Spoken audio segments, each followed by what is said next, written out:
ආයුබෝවන් යාළුවනේ ඔයාලව මගේ channel එකට ආදරෙන් පිළිගන්නවා.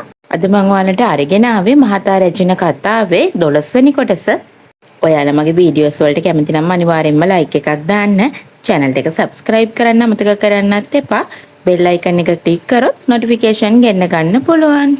මේ වෙලාවේ රැජින කියන්නේ එක වෙලාවකට රැජින වෙලා ඉන්න එකත් සතුටක් කියලා.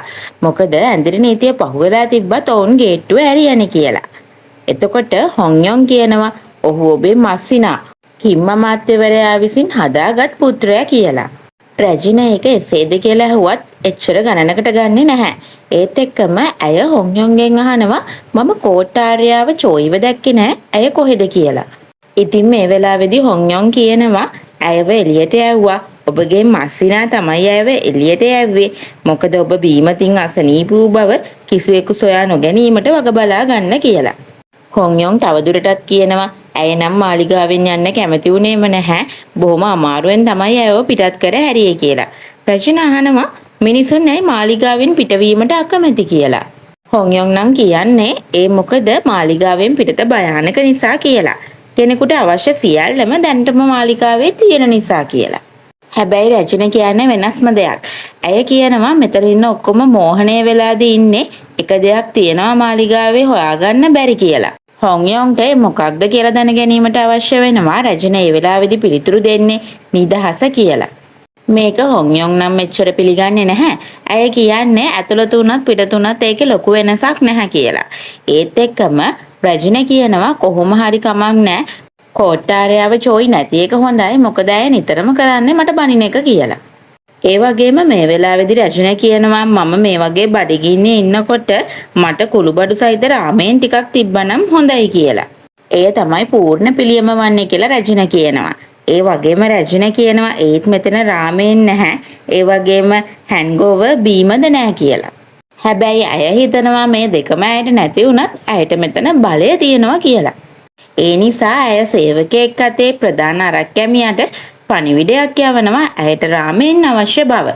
අවශ්‍ය සම්පූර්ණ විස්තරයම මේ සේවකයාගෙන් අහගන්න ප්‍රධාන කෝකියා නූඩ්ල්ස් බඳුනක් පිළියෙල කරනවා. රැජින ඒකට පොඩ්ඩක්වත් කැමති වෙන්නේ නැහැ. ඇය කියන්නේ මේ ඒක නෙමෙයි කියලා. ඊට පස්සේ ප්‍රධාන කෝකියා නැවතත් නූඩ්ල්ස් බඳුනක් හදලා රැජිනට පිළිගන්වන්න යවනවා. ඒකටත් රැජින කැමති වෙන්නේ නැහැ. ඒ වෙලාවේදී නම් රැජින එහෙම නැත්නම් මිස්ටර් ජැන්ට කේන්ති යනවා. මිස්ටර් ජැන් හිතන්නේ මේක දෙයාට කරන්න පුළුවන් හොඳම දේ කියලා. ඒක නිසා කෝකියට ආයෙත් පාරක් නූඩ්ල්ස් හදන්න වෙනවා. මේ ගැන ඔහු කේන්තියෙන් ඉන්නේ. ඔහු හිතනවා මොකද්ද මගේ කෑම එකේ තියෙන වැරද්ද කියලා. මේ විදිහට කෝකියා විසින් පස්සරයක්ම නූඩ්ල්ස් හදලා යවනවා. මේ එකකටවත් මිස්ටර් ජැන් නම් කැමති වෙන්නේ නැහැ. ඊට පස්සේ නම් කෝකියට හොඳටම කේන්ති යනවා. ඔහු කියන්නේ මට නම් තවත් කරන්න බෑ. මම අතෑරලා තියෙන්නේ ඇයට මේව එපා නම් ඇය විසින්ම ඇවිල්ලා උයා ගන්න කියන්න කියලා. ඒ අතරේ රැජිනත් හිතනවා කොතරම් කලකිරීමක්ද මේක මම එය තනියම උයා ගන්නවා කියලා. ඊට පස්සේ රැජින කරන්නේ සූදානම් වෙලා රාජකීය මුළුතැන් ගෙයට යන එක. ගිහිල්ලා ඇය එහි තියෙන ප්‍රධාන ගිනි උඳින දිහා බලාගෙන ඉන්නවා. හොන්යොන් නම් මේ උයන වැඩේට පොඩ්ඩක්වත් කැමති වෙන්නේ නැහැ. ඇය කියන්නේ ඔබට යම්කිසි තුවාලයක් සිද්ධ වෙන්න පුළුවන්. මොකද ඔබ පොඩි කාලේ සෙල්ලම්බත් ඉව්වට පස්සේ කිසිම දෙයක් උයලා නැහැ කියලා. ඒත් එක්කම රැජින ප්‍රධාන කෝකියා දිහා බලාගෙන කියනවා මම කලේ සෙල්ලම්බත් උයන එක විතරක් වුණත් මම එයාට වඩා හොඳට උයනවා කියලා. රැජින මුලින්ම නම් එතනදී පෙන්වන්නේ ඇයට පිහියවත් හරියට අල්ල ගන්න බෑ කියලා. හැබැයි මිස්ටර් ජැන් කියන්නේ හිටපු හොඳම කෝකියෙක්. මේක නිසාම රැජින ඉතාම හොඳින් පිහිය හසුරවන්න පටන් ගන්නවා. මේක දකින සේවකයෝ වගේම කෝකියත් හුඟක් පුදුමයටපත් වෙනවා. ඊට පස්සේ රැජින කරන්නේ මුළුතැන්ගේ තියෙන කුළුබඩු පාවිච්චි කරලා ඇයට අවශ්‍ය විදිහට රාමයෙන් එකක් හදාගන්න එක. රැජින මෙතනින් ගියාට පස්සෙත් ප්‍රධාන කෝකියා නම් හුඟක් තරහෙන් ඉන්නේ. අනිත් ඉන්න සේවකයොත් ප්‍රධාන කෝකියාව හුඟක්ම සනසන්න උත්සාහ කරනවා. ඔහු කියන්නේ ඇය ඒක ලස්සනට පෙන්නුවට කිසිම රසයක් නැතුව ඇති කියලයි. ඊට පස්සේ ප්‍රධාන කෝකියා කෑ ගහනවා ඔහු අවුරුදු 30ක් තිස්සේ රාජකීය කුස්සියේ වැඩ කරනවා කියලා. ඔහු කියන්නේ ඔහු දන්නවා කියලා ආහාර පිසීම තරම් පහසු කාර්යයක් නොවන බව. ඒ වගේම ඔහු හැන්දක් අරගෙන රැජින නූඩ්ල්ස් හදපු භාජනයේ ඉතුරු ටික රස බැලීමට යනවා. ඔහු කියන්නේ ඒක තරම් භයානකද කියලා මට බැලීමට ඉඩ දෙන්න කියලා. ඔහු දෙවරක්ම හැන්දෙන්නේ පානය කරනවා. ඔහු නොදැනුවත්වම ඔහුගේ අතින් හැන්ද බිමට වැටිලා අත වෙවුලන්න පටන් ගන්නවා. සේවකයෙක් අහනවා ඒ තරම් භයානකද කියලා. මේත් එක්කම ප්‍රධාන කෝකියා එහි ඔහුට දැනිච්ච රසවල් ගැන විස්තර කරන්න පටන් ගන්නවා. නූඩල්ස් ටිකකුත් කාලා බලන ඔහුට රස දරාගත නොහැකිව කෑ ගහන්න පටන් ගන්නවා. කුඩා බඳුනක සුවඳ තුනක් ඔහුට දැනෙනවා කියලා. මේ වෙලාවේදී රචින නම් ඇයගේ කුටියට වෙලා ඇය හදාගත්ත නූඩල්ස් එක රස විඳින්මින් තමයි ඉන්නේ. හොංයනුත් පැත්තක ඉඳන් කෙල ගිලිමින් බලන් ඉන්නවා. ඉතින් මේ වෙලාවේදී රජිනායි හොංයනුයි දෙන්නම නූඩල්ස් එක බෙදාගෙන කෑමට ගන්නවා. ඉතින් හොංයොන් කියන්නේ ඔයා කවදාවත් පිහියක්වත් අතින් අල්ලලා නැහැ. මට හරිම පුදුමයි මෙහෙම දෙයක් හදපු එක ගැන. ඇත්තටම රාජකීය චෙෆ්ටත් වඩා හොඳයි කියලා. හොංයොන් මේ වෙලාවේ රැජින එහෙම නැත්නම් මිස්ටර් ජැන් ළඟට වෙලා අහනවා ඇත්තටම බිසවුනි ඔබට කළ නොහැකි දෙයක් නැද්ද කියලා. මේ වෙලාවේදී කල්පනාවට වැටෙන මිස්ටර් ජැන් කියන්නේ ඉස්සර නම් මම ඕනෑම දෙයක් කළ හැකි පරිපූර්ණ මිනිසෙක් කියලා. හැබැයි මට දැන් නම් එක දෙයක් කරන්න බෑ කියලා. මිස්ටර් ජැන් කියන්නේ ඒක තමයි හොඳම දේ ඒ වගේම මම වඩාත්ම කැමතිම දේ කියලා. හොංයොන් මේක ගැන හොඳින් කල්පනා කර ඉඳලා අය කියනවා ඔව් මට තේරෙනවා ඉදිකටු වැඩ නේද කරන්න බැරි කියලා.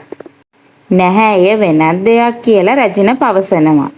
මේ වෙලාවේදී රජතුමා එනවා රජිනගේ කුටියට. එතකොටම ඉන්න සේවකයා කියනවා උතුමාණන් උදෙසා සියල්ලෝම නැගී සිටින්න කියලා. රජින බිම වාඩි වෙලා නූඩල්ස් කන ගමන් ඉන්නේ. ඇය කල්පනා කරනවා ඇයි මේ වෙලාවෙම ආවේ? මේ නූඩල්ස් ඔක්කොම බැරි වෙලා යයි කියලා. ඇය නම් කිසිසේත්ම නැගී සිටින්නේ නැහැ.